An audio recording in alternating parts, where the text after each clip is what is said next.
What's up, and welcome to Inspector Josh Investigates TV, where I reverse engineer TV shows to draw story writing lessons from them.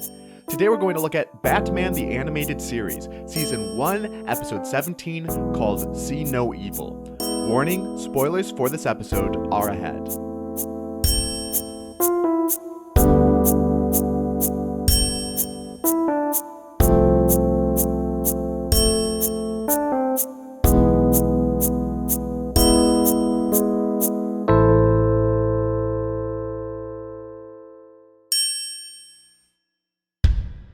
Today we're going to talk about something kind of controversial, but that's kind of what makes it fun too.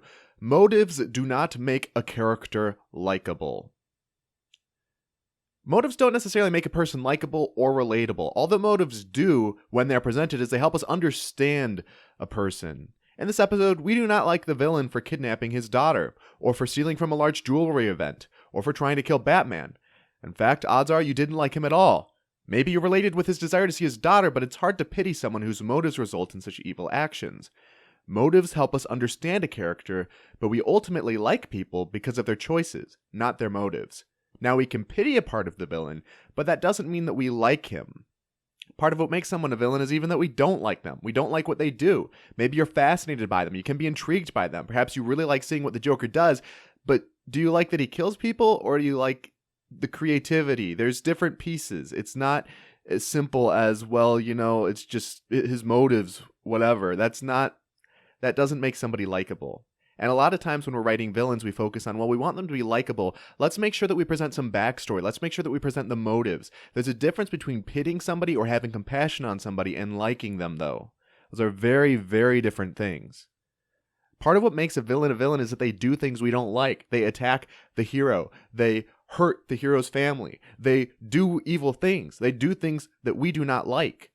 So part of what makes them a villain is a lack of likability of them connected to what they do.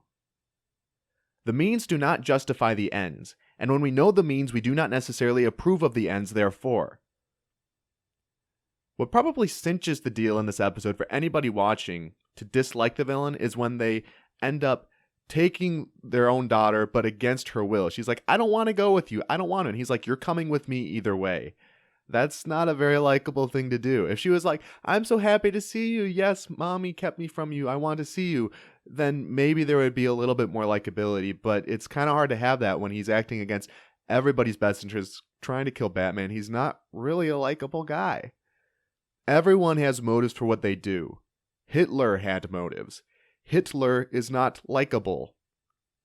If you want to have a likable villain, do not go, oh, they need a motive. Instead, have them do likable things, like protect their daughter when she's in danger, or choose something good over something bad, or not try to kill Batman. See, if, for example, in this episode we saw that the bad guy was trying to protect his daughter, or he saw some sort of abuse from the mother and he was trying to protect her, or he ended up defending her when something bad happened that could have ended up hurting her, if there was something like that, he would be a lot more likable. Now, I did get his daughter the jewels, but that's kind of a small piece of likability when he ends up kidnapping her and he's just using those as tools to try to get her to follow him. Like, it's not really, it doesn't really work as far as making him that likable. Now, you can have a piece where you like somebody and a piece where you don't like somebody. I'm not trying to simplify and say that there's no complexity to this. But motives do not inherently make somebody likable. So when you want to make a likable villain, do not go, they need motives that the audience understands. That just makes the villain understandable. Instead, look at what they do.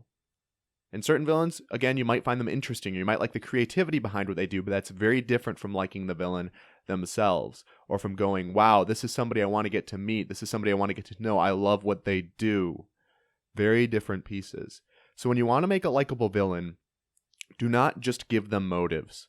Instead, have them do things that the audience can root for, be intrigued by, something that they like. Having somebody do something that you like is a lot more powerful than having them do something that you dislike through motives that you can appreciate. And with that said, and this is a controversial one, but that's what makes it fun, case closed. Thanks for listening. We'll be back with another episode next Monday. Sorry I'm late on this one, but I'm going to try to get back into the flow of things and keep things moving. You can check out my website, joshpaulison.com, or you can follow me on Twitter @JoshPaulison. Have a fantastic day and let me know what awesome stuff you're up to. Goodbye.